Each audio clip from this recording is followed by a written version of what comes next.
Geagte vriende, baie welkom terug by die Kerk in Afrikaans in Ierland. Verskoon my stem, ek het so 'n bietjie van 'n verkoue gehad, is hopelik dan amper oor, maar ek sukkel maar nog steeds met die stem.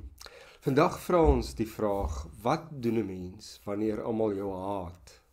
Nou, dis 'n verskriklike sterk woord om te gebruik, maar vriende, dit is moontlik. Kom ons gesels bietjie daaroor. My naam is Rassie, ek is 'n predikant in Ierland in die Irish Reformed Church. Ons het ook 'n Afrikaanse been en 'n Engelse been, en ek is nou al baie lank 'n dominee, so hopelik kan my mening hieroor vir u iets beteken en vir iets help.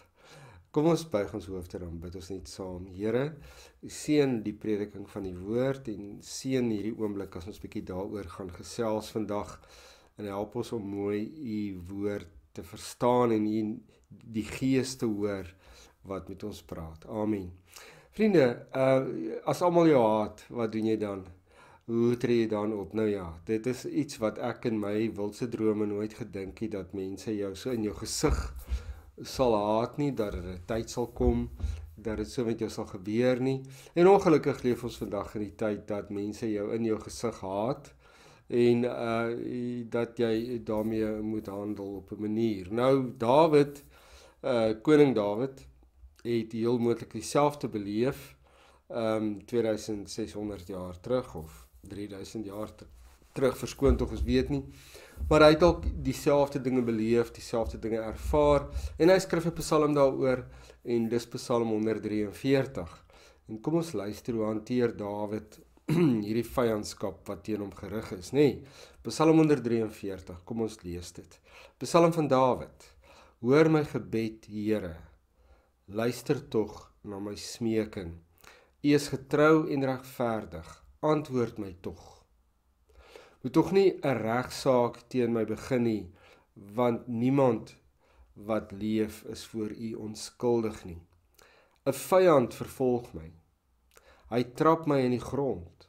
Hy hou my gevange in die donker. Ek is soos iemand wat lankal dood is. Ek het alle moed verloor. Ek is verslae.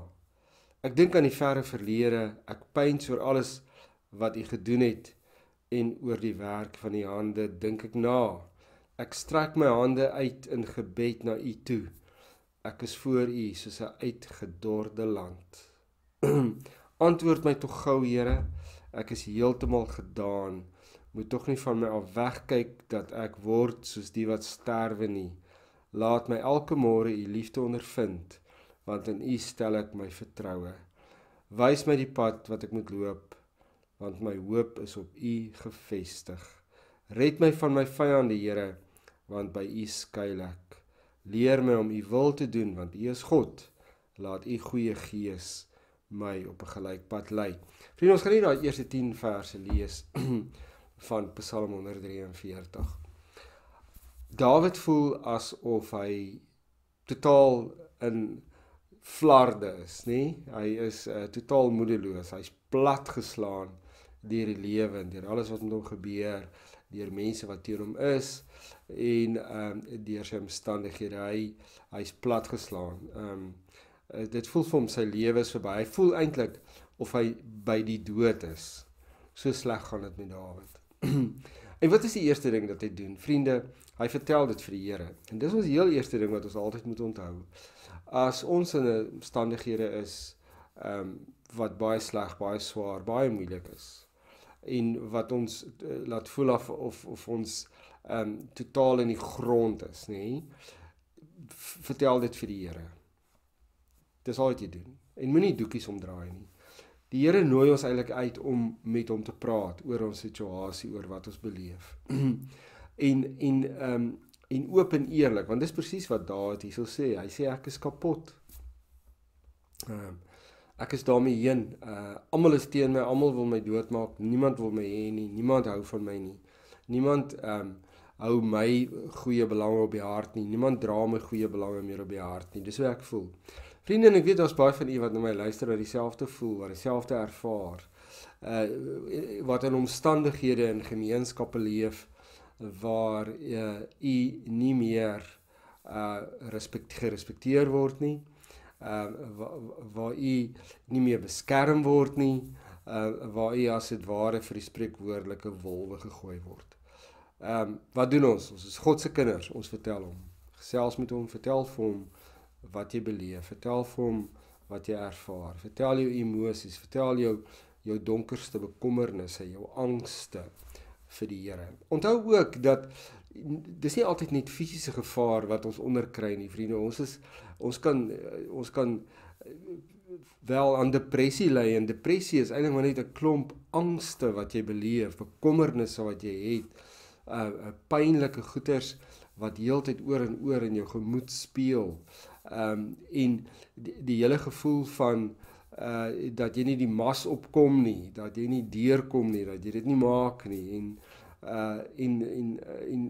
al daai goeie speel so saam, en dit krak jou af, en dit breek jou af, en dan op die ouend vra jy ook maar die vraag is, maar wat is die doel van alles, nee, wat is die doel, hoekom is ek hier, hoekom bestaan ek, al daardie goed, vriende, vat dit vir die Here, gee dit vir hom, praat dit uit, en jy moet die doekies omdra nie. Dis die eerste ding wat hy doen, hy vertel vir die Here, en hy soek hulp, hy vra Here, help my, red my, vers 1 en vers 6, hoor my gebed Here, sê hy, en dan vers 6, ek strek my hande uit na u toe, ek is voor u soos 'n uitgedroogde land, ek strek my hande uit na gebed.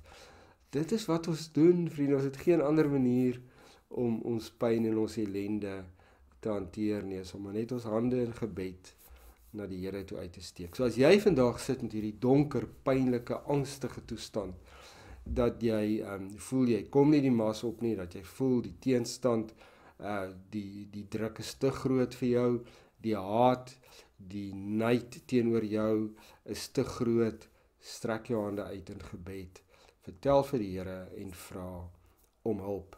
Dis die heel eerste ding. Die tweede ding, vriende, is die ongelooflike van die psalmdigter is, baie mense dink hulle kan bietjie met die Here onderhandel. Hulle het 'n goeie lewe, hulle doen goeie goeders in hulle lewe, hulle het 'n mooi gesindheid, hulle gaan gereeld kerk toe. En dan kan hulle bietjie met die Here onderhandel en sê, Here, maar kyk na my lewe, ek's nie so bad nie, ek ken u van jare af, ek is die kind, ek bely u voor mense. Ek kan dalk seker verwag dat u my moet help, dat u my moet ondersteun, dat u vir my moet goed wees, dat u my moet red uit hierdie situasie uit, dat u my moet uithaal uit hierdie situasie uit, en my vat na 'n plek toe waar ek veilig kan wees, en waar ek beskerming kan geniet. Vriende, Dawid sê, ek het niks om te bring nie, niks om te bied nie. Hy sê baie duidelik, moet tog nie teen 'n regsaak teen my begin nie, want niemand wat leef is voor U onskuldig nie. So, moet my nie eers probeer toets nie, Here, want ek is sondig, ek is verrot, tot op my diepste, ek is 'n sondaar. Ek het niks eers om te bied nie, ek kom met leë hande. En dis presies, vriende, wat Dawid doen, dis wat ons ook moet doen. Ons het niks om te bied nie, ons kan nie eens met die Here onderhandel nie. Ek kom met leë hande na die Here toe. En dan gebeur daar iets in Dawid se gemoed, hy onthou wat in die verlede met hom gebeur het. En hy onthou hoeveel keer die Here hom al gered het uit situasies uit, nê? So hy sê, wow, hy onthou nou. Daar en daar en daar het die Here hom gered. Daar en daar en daar het die Here hom gehelp. Daar en daar het die Here gekeer dat die ergste kon gebeur het, maar die ergste het nie gebeur nie. En op al hierdie maniere het die Here hom gehelp deur sy lewe. En dit gee vir hom 'n bietjie van 'n troos, 'n bietjie van 'n hoop dat die Here hom ook deur hierdie situasie sal red en ook deur hierdie situasie sal lei. En dit gebeur met ons ook baie keer, dat ons onthou van die verlede wat alles met ons gebeur het. En vriende, en dan sluit hy maar sy stukkie af en hy sê twee goeders. Hy sê, begelei my in die toekoms, Here, help my om in die toekoms beter besluite te neem, die regte besluite te neem, die regte goed te doen. Leer my hoe ek moet optree in hierdie moeilike situasie. En dan die tweede ding wat hy sê, hy pleit basies dat die Here hom sal red ter wille van die Here se naam, nie ter wille van homself nie. Want hy sê, Here, ek het niks om te bied nie, ek is 'n sondaar. Red my op grond van U naam, U eer, sodat mense nie vir U lag omdat U nie na U kinders kyk nie, nê? Pragtige manier waarop hy as dit ware die verantwoordelikheid vir homself ook in die hande van die Here plaas om te sê, Here, red my ter wille van u eer, laat dit nie sleg lyk as u kinders verlore gaan en as u kinders vernietig raak en as u kinders platgeslaan is nie. Red my ter wille van u eie eer. En daarmee bring hy sy hele hart na die Here toe. En hy kry nie 'n oplossing nie. Hier staan niks dat hy verskuif is na 'n ander plek toe dat die Here hom gered het en hom gegryp het en hom uit sy moeilikheid uitgehaal het nie, dat sy vyande skielik dood is nie, niks nie. Sy hele verhaal eindig eintlik met 'n oop einde. En dit laat my dink aan Paulus, vriende, wat skryf.